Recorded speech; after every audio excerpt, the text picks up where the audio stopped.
예수님께서 사랑하셨던 나사로가 죽었습니다. 사흘이 되었을 때 예수님께서 베다니 마을에 도착하지 않습니까? 이때 마리아가 뛰어나가서 이런 말을 합니다. 예수께서 이 자리에 계셨더라면 우리 오라비가 죽지 아니하였을 것입니다 라고 말합니다. 우리 예수님께서 그 마리아가 통곡하시고 함께한 유대인들이 통곡하고 우는 모습을 보셨나 봅니다. 그때 예수님께서 성경에 보니까 비통히 여기시고 불쌍히 여기셨다라고 나와 있습니다. 그리고 오늘 본문의 말씀의 35절은 이렇게 말합니다. 한번 따라해 봅시다. 예수께서 눈물을 흘리시더라. 우리 예수님께서 눈물을 흘리셨다라고 성경은 기록하고 있습니다. 예수님의 눈물에는 두 가지 의미가 있었습니다. 첫 번째는 저와 여러분 하나님의 백성들이 어둠의 세력에, 그 죽음의 세력에 붙들려 있는 그 어둠의 세력을 향하여, 죽음의 세력을 향하여 예수님께서 분노와 치를 떠셨던 겁니다. 눈물의 의미가 바로 거기 있었던 거예요.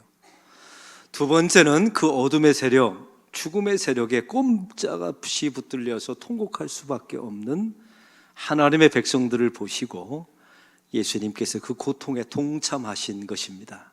할렐루야. 성경에 보면 예수님께서 불쌍히 여기셨다, 민망히 여기셨다라는 내용이 사복음서에 12번이나 나옵니다. 이 불쌍히 여겼다라는 헬라어는 스플랑크 니조마이라고 하는 단어인데 이것 또한 두 가지 의미를 가지고 있습니다. 첫 번째는 고통에 함께하다. 한번 따라해 봅시다. 고통에 함께하다. 이런 의미를 가지고 있어요. 두 번째는 그의 모든 내장이 뒤집어질 정도로 고통이 극심하다라는 내용입니다. 우리 예수님께서 당신의 백성들의 고통과 아픔과 죽음의 세력에 꼼짝없이 붙들려 신음하는 백성들을 보시고 우리 예수님께서 그 고통에 함께 하셨습니다. 그리고 그의 내장이 뒤틀려 가듯이 그 고통을 느끼셨다는 내용입니다. 바로 이것의 극치가 예수님의 눈물이었던 겁니다. 성경에 보면 예수님께서 우셨다라는 내용이 딱 3번 나와 있어요. 첫 번째는 오늘 베다니 마을에 사랑했던 나사로가 죽었을 때 예수님께서 우셨죠. 두 번째는 누가복음 13장에 보면 예수님께서 그 거대한 예루살렘 성을 바라보면서 이게 무너질 것임을 아시고 통곡하셨습니다. 그리고 세 번째는 히브리서 3장에 보면 그 히브리서 기자를 통해서 예수님께서 눈물과 통곡함으로 간구히 구하셨다라는 내용이 나와요. 이 배경은 이렇습니다. 예수님께서 겟세마네 동산에서 십자가 지시기 전날 밤에 기도하지 않습니까? 그때 예수님께서 눈물과 통곡으로 기도하셨다는 거예요. 이 세 가지 사건의 공통점이 무엇입니까? 우리 예수님이 누군가를 불쌍히 여기셔서 우셨다는 내용이에요. 우리 예수님께서 베푸셨던 기적도 마찬가지 아닙니까? 우리 예수님이 기적을 베풀었을 때 두 가지 경우에만 기적을 베푸셨어요. 첫 번째는 표적입니다. 어떤 기적이 목적이 아니라 그 기적을 통해서 너머에 말씀하고 싶은 메시지가 있을 때 예수님께서 기적을 베푸셨어요. 그래서 표적이라고 말합니다. 두 번째는 불쌍히 여기셨을 때 우리 예수님께서 기적을 베푸셨어요. 예수님의 모든 사역의 동기와 시작은 이렇습니다. 불쌍히 여기는 데서부터 시작됐다는 사실이죠. 하나님의 사역도 마찬가지입니다. 하나님의 모든 위대한 사역은 불쌍히 여기는 사역에서부터 시작됐다는 사실을 저와 여러분은 잊지 마셔야 합니다. 누가복음 15장에 보면 탕자가 나옵니다. 탕자는 저와 여러분을 상징하고 그 탕자를 기다리는 아버지는 하나님을 뜻하지 않습니까? 그 탕자가 허랑방탕해서 집으로 다시 돌아오게 됩니다. 아버지가 그걸 기다려요. 이 아들이 돌아왔을 때 아버지에게 했던 첫 번째 말이 이렇습니다. 내가 죄를 지었다라고 말하고 당신의 품꾼의 하나로 삼아달라고, 나를 당신의 종으로 삼아달라고 말합니다. 왜요? 이 죄와 죄책감이 있으니까요. 그때 성경에 이렇게 기록되어 있습니다. 아버지가 보고 달려가 불쌍히 여겨 그를 끌어안고 입을 맞췄다라고 나와 있어요. 아버지가 그를 측은히 여겼다 합니다. 측은히 여기사 그를 다시 회복시켰다는 이야기예요. 이게 구원의 시작 아닙니까? 우리가 알고 있는 출애굽기 3장에 보면 모세가 태어나는 장면이 나옵니다. 그 당시가 이집트에서 이스라엘 백성들이 노예 생활할 때입니다. 히브리 민족이 점점 많아지니까 파라오가 어떤 결정을 합니까? 남자아이가 태어나면 무조건 죽이라고 산파들에게 명령을 해요. 이 모세 부모님이 내가 낳은 아들을 죽일 수가 없어서 갈대 상자에 담습니다. 그리고 나일강에 떠나보내게 되죠. 얼마나 비극적인 일입니까? 얼마나 통곡할 일이에요. 그런데 성경에 보니까 아주 놀라운 일이 벌어지게 됩니다. 파라오의 공주가 하필 그 시점에 그 시각에 나일강에 목욕하러 옵니다. 궁전도 많은데 나일 강가에 목욕하러 온 거예요. 갈대 상자가 떠내려옵니다. 그 안에서 뚜껑을 열어보니까 어린 아기가 울고 있어요. 성경에 보니까 이렇게 나와 있습니다. 그를 보고 불쌍히 여기사. 그가 히브리 사람인 줄 알았어요. 얼굴에 그렇게 얼굴 모양이 달랐거든요. 여러분, 그 아기가 갈대 상자에 있는 어린 아기 모세가 웃었기 때문에 그를 파라오의 공주가 살려준 게 아닙니다. 웃었기 때문에 파라오의 공주가 자기 아들로 입적시킨 게 아니에요. 울어서요. 그리고 불쌍히 여기는 마음이 있었습니다. 여러분, 그 불쌍히 여기는 마음을 누가 주셨을까요? 하나님이 파라오의 공주에게 주신 겁니다. 이게 구원의 시작이에요. 모든 하나님의 구원의 시작은 항상 불쌍히 여김서부터 시작된다는 사실을 저와 여러분이 잊지 마시기 바랍니다. 오늘 성경에 나와 있는 예수님의 눈물의 의미가 있습니다. 우리의 고통에 동참한다는 의미이기도 하고요. 심리학자들이 이런 말을 하더라고요. 어떤 대상이나 사건을 볼 때 사람이 우는 경우는 뭐냐면 그 어떤 대상이나 사건을 내 마음속 깊이 들여놓을 때 운다는 겁니다. 우리 교회에 보면 제가 새신자들을 신방을 하거든요. 주일날이면 부부가 등록하면 집에 가서 신방을 합니다. 참 놀라운 사실은 최근 10년 동안 수많은 교우들이 등록하면서 공통적으로 저에게 했던 말이 있어요. 다른 교회에서 상처를 받기도 하고 믿음이 식어졌다가 회복돼서 오기도 하지 않습니까? 그런데 안락교회당에 와서 예배를 드리면 앉는 순간부터 눈물이 나오더래요. 여러분, 내가 억울해서 흘리는 눈물도 아닙니다. 또 원망이 있어서 흘리는 눈물도 아니에요. 지금까지 살아왔던 나의 모든 시간이 아까워서 흘리는 후회의 눈물도 아닙니다. 안락교회당의 예배당에서 하나님 앞에 예배할 때 그 주 예수께서 내 마음속에 깊이 들어오신 것입니다. 할렐루야. 지난주에 새 가족이 포베스에서 이런 간증을 했습니다. 제가 뒤에서 들었는데 이분은 예수 믿는 지 얼마 안 됐습니다. 우리 교회 오신 지. 예수 믿으라고 했을 때, 주변 사람이 믿으라고 했을 때 극심하게 저항했던 사람이랍니다. 근데 우리 안락교회에 와서 예배를 드리는데 갑자기 짐승 같은 소리를 내면서 예배 시간에 통곡하셨던 거 들으셨죠? 몇 주 전에 기억나실 겁니다. 갑자기 마음속에 일생에 단 한 번도 내질리지 않았던 짐승 같은 통곡이 가슴속에 훈련하도록 하는 거예요. 왜요? 단 한 번도 내 마음 깊이 들어오지 않았던 예수 그리스도가 내 마음 깊이 들어오신 증거인 줄로 믿습니다. 하나님의 구원의 시작은 바로 이렇게 시작하는 겁니다. 어떻게 해요? 불쌍히 여김을 받음을 통해서 시작된다는 사실입니다. 하나님의 구원과 하나님의 선택과 하나님의 사랑은 바로 이런 식으로 시작하는 거예요. 어떤 엄청난 사건과 엄청난 이벤트를 통해서 진행되는 게 아닙니다. 하나님이 우리를 불쌍히 여기심을 통하여 당신의 구원의 계획을 시작하신다는 사실을 기억하십시오. 성도에게 신앙에 있어서 가장 중요한 것은 나의 헌신과 봉사와 나의 공로가 아니에요. 불쌍히 여김을 받는 것이 하나님의 백성에게 가장 중요합니다. 왜냐하면 구원의 시작이 거기서부터 시작되니까요. 그러므로 종세 교부나 수도사들은 얼마나 기도 많이 했던 사람들입니까? 신앙이 좋았던 사람들이에요.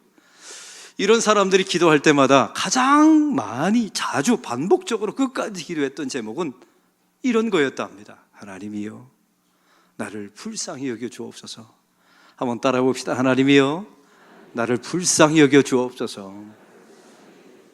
여러분이 신앙생활하면서 직분도 있고 사역한 지 오래되셨죠? 교회 등록한 지 오래되셨는데 단 한 번도 내가 하나님 앞에 주여 나를 불쌍히 여겨 주옵소서라고 기도한 적이 없다면 여러분은 그리스도인이 아닙니다. 왜냐하면 모든 구원의 시작은 그 하나님의 불쌍히 여김서부터 시작된다는 사실이죠. 여러분의 최근에 예수 믿은 지 오래되고 최근에 혹시 이런 기도가 사라졌다면 여러분은 이미 변질된 겁니다. 점점 예수를 믿으면 믿어갈수록, 횟수가 점점 깊어지면 깊어질수록, 우리의 중직자가 되면 될수록 우리 입속에서 날마다 반복되어져야 되는 하나님의 기도 제목은 주여 나를 불쌍히 여겨 주옵소서. 이 기도가 되기를 소망합니다. 제임스 패커가 지은 하나님을 아는 지식이라고 하는 책이 있습니다. 그 책의 내용을 여러분에게 소개합니다. 오늘날 교회의 연약함의 뿌리는 하나님에 대한 무지이다. 교회의 하나님의 무지의 이유를 그는 이렇게 설명합니다. 그 중에 하나, 하나님에 대한 무지 가운데 가장 중요한 것 하나는 인간에 대해서는 대단하게 생각하나 하나님에 대해서는 사소하게 생각하는 경향이다. 이런 글을 써놨어요. 이 말의 가장 중요한 의미가 무엇인 줄 아십니까? 하나님을 대단하게 여기지 않는 사람, 그리고 하나님을 사소하게 여기는 사람은 하나님 앞에 나와 나를 불쌍히 여겨 주옵소서라고 기도하지 않는다는 거예요. 그럴 수 없다는 거예요.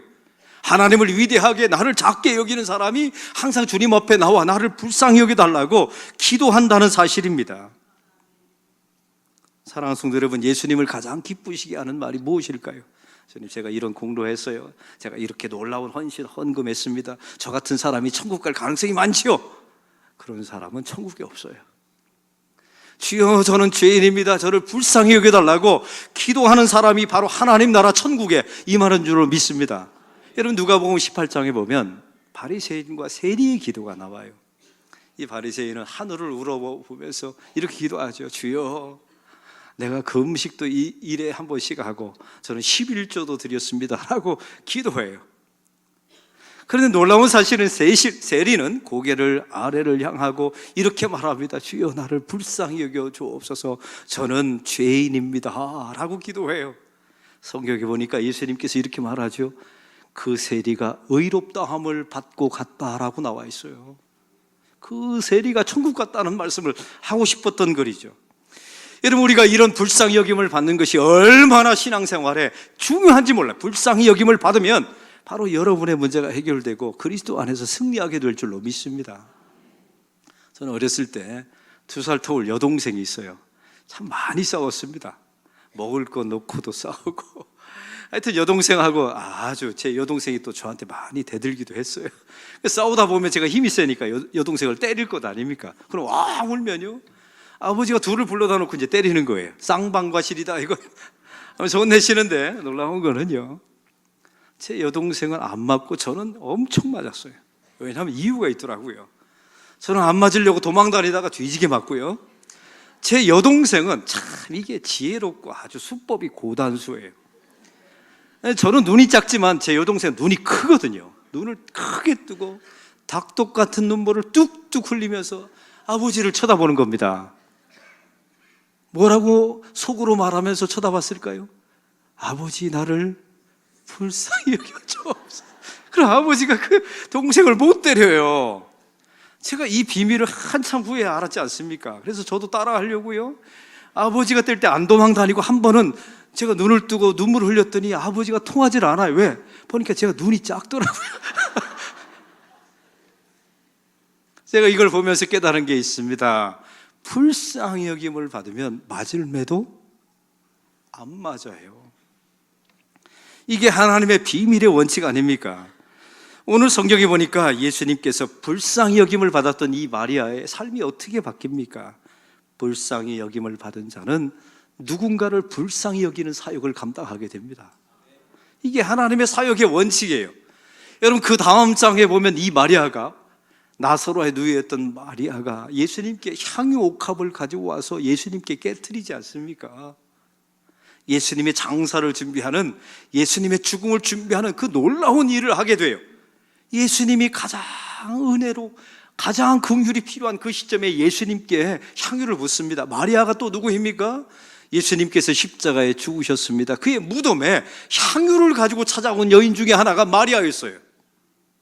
사랑하는 성도 여러분, 아무나 누군가를 불쌍히 여기는 게 아니에요. 불쌍히 여김을 받은 사람이 누군가를 불쌍히 여기는 줄로 믿습니다. 우리 교회에 보면 가르치는 사역자들이 많아요. 교사들도 있고 우리 순장들도 있고 목회자들도 참 많습니다. 이런 가르치는 사역, 교회 지도자의 최고의 덕목이 무엇이라고 생각하십니까? 여러분, 지식이요? 아니에요.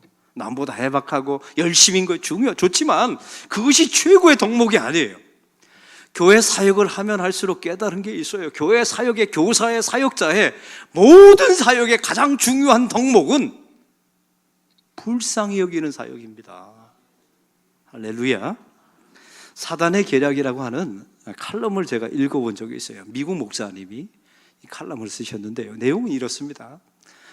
사탄이 가정이나 교회를 망가뜨리는 가장 절호의 방법이 하나 있답니다. 그 방법이 뭐라고 생각하세요? 여러분이 만약 사탄이라면, 비유가 좀 이상하지만 이 교회와 여러분의 가정을 어떤 방식으로 아주 완벽하게 깨뜨릴까요? 그 칼럼에 보면 이런 이야기가 나와 있습니다. 그 가정이 원하는 것을 다 들어준다 합니다. 사탄이 돈 달라고 하면 돈 주고, 명예도 주고, 건강도 주고 다 준다는 거예요. 그 대신 한 가지를 빼버린다 합니다. 불쌍히 여기는 마음을 빼버린대요. 그러면 교회와 가정은 완벽하게 무너진다는 거예요. 결국은 치고받고 싸우고 서로 물어뜯고 이렇게 인생이 끝난다는 말이죠. 여러분, 그 칼럼을 읽으면서 제가 깨달은 게 있어요. 하나님의 교회가 건강하기를 원하십니까? 여러분의 가정이 회복되기를 원하십니까? 여러분, 첫 번째 기도, 다른 건 돈은 좀 부족해도 좋아요, 명예가 없어도 좋아요, 직장이 없어도 좋아요. 그러나 하나님 긍휼히 여기는 만큼은 잃어보지 않게 하여 주시옵소서. 기도하시기 바랍니다. 여러분, 용서도 마찬가지 아닙니까? 누군가를 미워했어요. 그 사람을 용서하기가 쉽습니까? 어렵습니까? 어렵지요. 그럼 사람들이 착각하는 게 한 가지 있어요. 용서라는 것은 그 사람을 완벽하게 용서해서 내 마음의 모든 잔재를 털어내는 것이라고 생각해요. 아니에요. 여러분, 성경에 그런 용서를 우리에게 요구한 적이 없어요. 내가 이 사람과 관계가 좋았어요. 어느 날 틀어져서 원수가 되었어요. 용서라는 것은 예전의 관계로 돌아가는 걸 용서라고 말한 적이 없어요. 용서라는 것은 어떤 상황 속에서 하나님의 은혜를 입든지 그 사람의 과거를 듣든지 내 마음속에 불현듯 저 사람이 불쌍하다, 이런 마음이 들었다면 그것이 용서의 시작인 줄로 믿습니다. 그게 용서의 결과, 열매가 되는 거예요. 여러분, 좋은 부모란 누구입니까? 긍휼히, 자식을 긍휼히 여기는 사람, 불쌍히 여기는 사람이 진짜 좋은 부모예요. 얼마 전에 제 아이가 PC방을 자주 가서 제 아내한테 걸렸어요. 쥐 잡듯이 잡더라고요. 핸드폰 압수한다, 용돈 안 준다, 그러면서 일주일에 2시간만 PC방 해라. 제가 한번 여러분에게 묻습니다. 그런다고 아이가 듣습니까? 대답 좀 한번 해보세요. 여러분, 그런다고 아이가 들을 수 있나요? 듣나요? 여러분, 듣지 않아요. 근데 제 마음속에 저는 단 한 번도 우리 아이들이 PC방에 갔다고 해서 제가 나불한 적이 없어요. 이유가 있습니다. 저는 우리 아이들이 불쌍해요. 왜냐하면 저는 어렸을 때 옛날에 봄이 되면 고사리 거꾸로 다녔어요. 그렇게 안 보이죠? 지금은 제가 좀 약간 멀쩡해져서 이런데 옛날에 고사리를 잔뜩 꺾어다가 말려놓으면 서울에 있는 큰아버지한테 제가 팔았어요. 용돈 받고. 그래서 산으로 들로 가다 보면 꽁 알도 만나고 꽁 새끼도 만나고 꽁 동생도 만나고 이러면서 제가 산을 돌아다니면서 살았거든요. 여름이 되면 철렵하면서 물고기 잡아먹고 그 맑은 물가에서 살았어요. 근데 요즘 아이들을 보면 저도 놀았고 우리 아이들도 놀아요. 저는 들에서 놀았고 강에서 놀았고 우리 아이들은 PC방에서 놀아요. 똑같은데 저는 자연에서 놀았고 우리 아이들은 그 담배 냄새 나는 PC방에서 놀아요. 묻습니다. 누가 불쌍합니까? 이쪽 그룹 대답 좀 해보세요. 누가 불쌍해요? 우리 아이들이 진짜 불쌍하잖아요. 여러분, 우리가 이렇게 치열한 경쟁 사회 속에서 옛날 여러분 살았나요? 여러분, 제가 졸업할 때는 직장이 얼마나 많아 골라서 갔다니까요. 요즘은 고를 데도 없어요. 그래서 해외로 가라고 누가 그러잖아요. 우리 아이들 너무 불쌍해요. 불쌍해. 부모가 자식을 불쌍히 여기면 그제서야 회복의 역사가 일어나게 될 줄로 믿습니다. 여러분, 좋은 아내, 좋은 남편은 누구입니까? 자기 배우자를 불쌍히 여기는 사람이 좋은 배우자고 그 사람을 통해서 여러분의 가정이 회복되는 줄로 믿습니다. 여러분, 저도 지금 결혼 생활한 지 26년이 되었어요. 살면서 왜 아내가 미웠던 적이 없겠습니까? 미웠을 때도 있었고 이대로 살아야 되나 이런 생각이 있을 때도 있었죠. 근데 그때마다 하나님께서 저를 회복시켜 줬던 마음이 하나 있어요. 뭐냐면 지금은 우리 가정이 이렇게 좋은 교회 만나서 이렇게 멀쩡하게 살고 제 아내 얼굴도 봐줄 만한데 옛날에는요 너무 가난해가지고 장신대 신대원을 다니는데 집이 없어요. 그래서 부천에 가서 그 한 달에 생활비 30만 원 교회 영은교회로부터 받아서 그거 갖다 주고 지하방에서 연탄불 떼면서 제 아내가 6년을 고생했어요. 물이 여름이면 물이 새가지고 아이들이 감기에 걸리면 낫지를 않고 제 마음속에 이런 생각이 들어요. 그 6년 동안 이 팔팔했던 전도사 시절에 저와 함께 고생했던 아내를 생각하면 불쌍해요. 불쌍해. 그래서 제 가정이 이렇게 회복되어져서 여기까지 오게 된 겁니다. 여러분의 가정도 회복의 역사가 일어나길 원하십니까? 하나님이 여러분의 마음에 여러분의 배우자를 불쌍히 여기는 마음을 갖게 해달라고 기도하시기 바랍니다. 그 기도는 하나님께서 반드시 들어주세요. 여러분, 시부모님과 관계가 나쁜 사람들이 있습니까? 여러분, 불쌍히 여기면 안 되겠습니까? 생각해 보세요. 그 시어머니들이 세상에서 자기 아들이 가장 잘난 줄 알아요. 얼마나 불쌍합니까? 세상에서 잘난 아들이 얼마나 많은데 그걸 모르고 착각하며 살고 있잖아요. 얼마나 불쌍해요. 불쌍히 여기는 마음을 좀 가져보세요. 여러분, 본래 그런 거 아십니까? 본래 자기 남편에게 사랑을 받으면 아들에게 집착을 안 해요.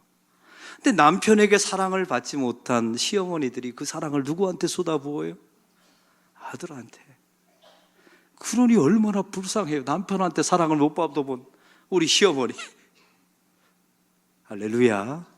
이런 마음이 있어야 그 가문과 가족을 하나님께서 회복시켜 주실 줄로 믿습니다. 여러분, 예수님께 불쌍히 여김을 받은 사람은 그 불쌍히 여김을 받은 그 마음답게 누군가를 불쌍히 여기는 사역을 감당하게 되는 거예요. 그리고 예수님의 마음에 따라 여러분의 마음이 움직여지는 겁니다. 교회 사역도 마찬가지예요. 예수님이 가장 불쌍히 여기는 사역에 여러분의 마음이 가게 돼 있어요. 그게 하나님의 백성의 영적인 원칙입니다. 여러분, 우리 교회가 두드림 센터를 땅값까지 합치면 거의 100억가량에 들어서 왜 지었을까요?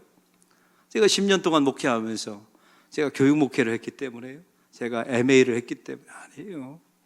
우리 안락교회를 바라보게 될 때 하나님의 마음이 누구를 불쌍히 여길까? 제가 고민하고 묵상해 볼 결과 이 다음 세대 저 허물어져 가는 그 빌딩 속에서 우리 아이들이 공부하는 것, 그 성경 공부하는 것을 우리 예수님이 가장 불쌍히 여기시더라고요. 그래서 그 마음에 따라 제 마음이 움직였을 뿐이에요. 우리 교회가 두드림 센터를 지으면 한 8년이면 빚을 다 갚을 것 같아요. 할렐루야. 저는 그런 믿음이 있어요. 다 갚으면 또 우리 예수님의 마음은 누굴 불쌍히 여길까? 제가 찾아낸 게 있잖아요. 저 요양원에서 우리 교인들이 뿔뿔이 흩어져서 마지막 인생을 맞이하는 우리 교인들이 너무 불쌍해요. 그래서 그 교인들을 담벼락 옆에다가 요양원을 지어서 함께 일생을 마무리 짓도록 그런 마음들이 제 안에 있어요. 왜요? 이거는 저는 그런 생각을 할 능력이 없어요. 예수님의 불쌍히 여기는 마음을 따라갔더니 주님께서 저를 그곳으로 인도하신 줄로 믿습니다. 오늘 말씀의 내용이 바로 그거예요. 예수님의 마음이 가는 곳으로 나의 마음이 옮겨졌어요. 그런 사람에게는 결국 우리의 손과 발이 움직여진다는 사실을 잊지 마십시오.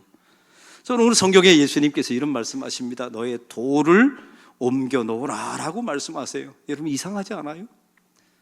죽은 자를 살리신 예수님께서 뭐 돌 하나를 못 옮겨요? 또 죽은 나사로를 살리신 후에는 예수님께서 이렇게 말씀하시죠. 풀어놓아 다니게 하라. 그 묶여진 헝겊 하나를 예수님이 못 끊습니까?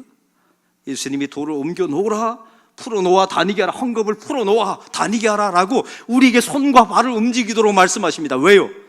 불쌍히 여김을 받은 사람은 누군가를 불쌍히 여겨요.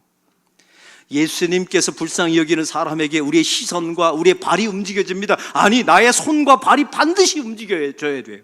여러분, 그것이 불쌍히 여기는 사역의 특징입니다. 존 스토트 목사님이 누가 나의 이웃인가라는 책을 지으셨어요. 제가 소개합니다. 예수님의 긍휼하심이 말로만 끝난 적은 단 한 번도 없었다. 예수님은 그들을 보셨고 느끼셨고 행동하셨다. 행동은 눈에서 마음으로, 마음에서 손으로 이어졌다. 얼마나 기가 막힌 말씀입니까? 이게 불쌍히 여기는 사역의 능력이며 결과인 줄로 믿습니다. 여러분, 불쌍히 여김을 받기 위해서 기도하십시오. 할렐루야. 하나님, 저를 불쌍히 여겨달라고. 그게 구원의 시작이에요. 불쌍히 여긴 받은 사람들은 그 불쌍히 여기는 사역을 감당하기를 원합니다. 교회 사역에 지식이 없어도 좋아요. 좀 다른 건 부족해도 좋아요. 그러나 불쌍히 여기는 마음만큼은 잃어버리지 않기를 바랍니다. 여러분의 가정 속에 회복되기를 바랍니다. 불쌍히, 내 자식이 불쌍하다, 내 아내가 참 불쌍하다, 우리 부모님이 불쌍하다, 이런 가정을 주님께서 회복시켜 주실 줄로 믿습니다. 우리 교회 안에 한 교인이 저에게 이런 간증을 했어요. 목사님, 저는 가정에 날 때부터 장애가 있는 자녀를 낳았습니다. 아들을 낳았습니다. 정성껏, 누구보다도 더 정성껏 최선을 다해서 자녀를 키웠다는 거예요. 근데 어느 날 자녀가 그 쌓아왔던 모든 증오가 폭발하면서, 분노가 폭발하면서 부모에게 이런 말을 쏟아놓더라 합니다. 엄마, 나를 도대체 왜 낳으셨어요? 지워버리지. 이 땅에 왜 나를 낳으셔서 이렇게 고생하게 만드십니까? 내가 얼마나 힘들고 내가 얼마나 아픈지 아세요? 나 같은 사람을 지워버리지 왜 낳으셨어요? 라고 원망을 하더라 합니다. 그래서 제가 물어봤어요. 그런 자식에게 뭐라고 했습니까? 했더니, 목사님, 제가 할 수 있는 게 아무것도 없어서 그냥 엉엉 울었습니다. 그 아들 앞에서 엉엉 울었대요. 그리고 한마디 했답니다.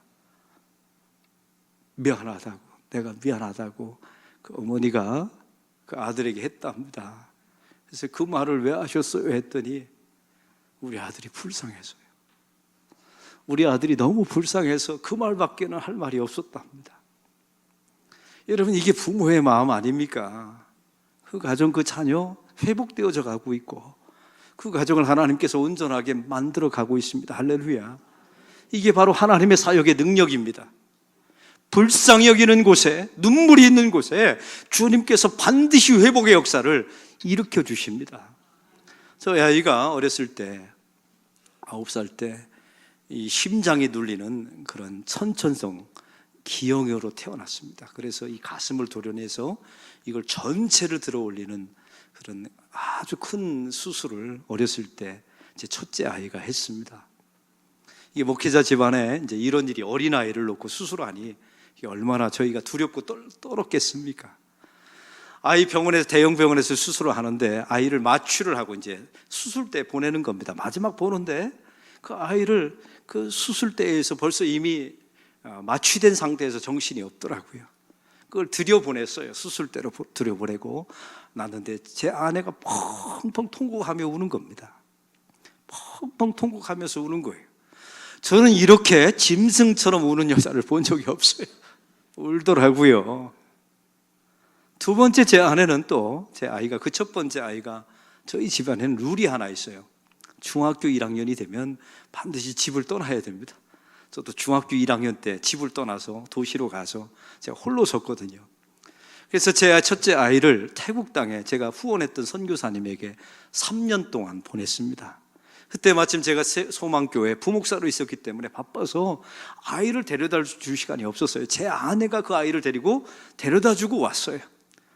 제가 온다고 하니까 공항에 갔더니 아내 혼자, 이제 둘이 갔다가 혼자 온 거 아닙니까? 아내가 공항에서 제 아내, 저에게 안겨서 펑펑 우는 겁니다. 여보, 이 어려운 일을 왜 나한테 시켜요? 펑펑 통곡하며 울더라고요. 그 오는 내내 차 안에서 울었습니다. 이 두 가지 이야기를 제 첫째 아들에게 해주었어요. 너는 모르고 있었지. 네가 수술대에 놓여서 수술대 안에 들어갈 때 너를 들여보내고 네 엄마가 통곡하며 울었다. 너를 태국에 데려다 놓고 왜 이런 걸 나에게 시키냐고, 이렇게 가슴 아픈 일을 나한테 시키냐고 네 엄마가 나한테 통곡하며 울었다. 제가 이 이야기를 첫째 아들에게 해주었어요. 어떤 일이 벌어졌는 줄 아십니까? 제 아들이 제 아내를 너무 좋아해요. 저한테는 생전 전화 안 하는데 제 아내한테만 전화해요. 둘이 얼마나 친한지 몰라요. 근데 그거 아세요? 저는 속으로 울었는데. 근데 제 마음이 참 좋습니다. 누군가를 위해서 긍휼히 여기고 불쌍히 여기고 통곡하면 그 사람이 그걸 알아줍니다. 할렐루야. 여러분의 가정도 마찬가지예요. 나의 눈물을 모를 거라고요? 여러분, 비난하기 때문에 모르는 거예요. 책망하기 때문에 해결이 안 되는 겁니다. 사실을 말하기 때문에 해결이 안 되는 거예요. 불쌍히 여기시고 통곡해 보세요. 하나님께서 여러분의 그 진짜 마음을 자식에게 주님께서 전달해 줄 줄로 믿습니다. 여러분의 그 사랑이 자식의 마음 깊은 곳에 들어가게 될 줄로 믿습니다. 하나님의 사랑도 마찬가지입니다. 하나님께서 만세전부터 우리를 예정하시고 선택하시사 당신의 불쌍히 여김을 이미 시작하신 줄로 믿습니다. 나의 구원의 시작은 그렇게 시작된 거예요. 긍휼히 여김을 받은 사람은 이제는 누군가를 긍휼히 여기게 돼 있습니다. 주님의 긍휼히 여기는 곳에 나의 눈도 가고 나의 손과 발이 움직이게 돼 있어요. 그런 사역을 잘 감당하게 될 때 우리 안락교회는, 여러분의 가정은 아무리 힘들고 혹시 깨어졌더라도 그리스도 안에서 회복될 줄로 믿습니다. 이 사역이 나는 좀 못해도 좋아요, 부족해도 지식이 없어도 좋아요. 그러나 아비로서, 교사로서, 목사로서 이 불쌍히 여기는 만큼은 포기하지 않는, 절대로 사단에게 내어주지 않는 우리 안락교회 여러분의 가정이 되기를 소망합니다. 하나님 아버지, 오늘 말씀을 통하여 주님께서 우리를 불쌍히 여겨주심을 감사합니다. 우리의 구원의 시작은 바로 예수님의 불쌍히 여김서부터 시작됐다는 사실을 잊지 말게 하여 주옵소서. 불쌍히 여김을 받은 자는 결국 예수님의 불쌍히 여기는 그 대상과 사역을 찾아내어서 우리의 손과 발을 동원하여 섬긴다는 사실을 잊지 말게 하여 주옵소서. 하나님, 특별히 가정이 힘들고 깨어진 가정들을 위해서 기도합니다. 우리가 부모로서 불쌍히 여기는 부모가 되게 하여 주시옵소서. 나의 배우자를 놓고 불쌍히 여기는 우리 배우자들이 되게 하여 주시고, 하나님의 교회에 문제와 어려움이 있다면 그 교회를 붙들고 불쌍히 여기는 하나님의 백성들이 되게 하여 주옵소서. 그래서 우리 교회와 가정이 건강한 가정, 회복되는 가정이 되게 하여 주옵소서. 예수 그리스도의 이름으로 기도하옵나이다. 아멘. 우리 다 같이 일어나셔서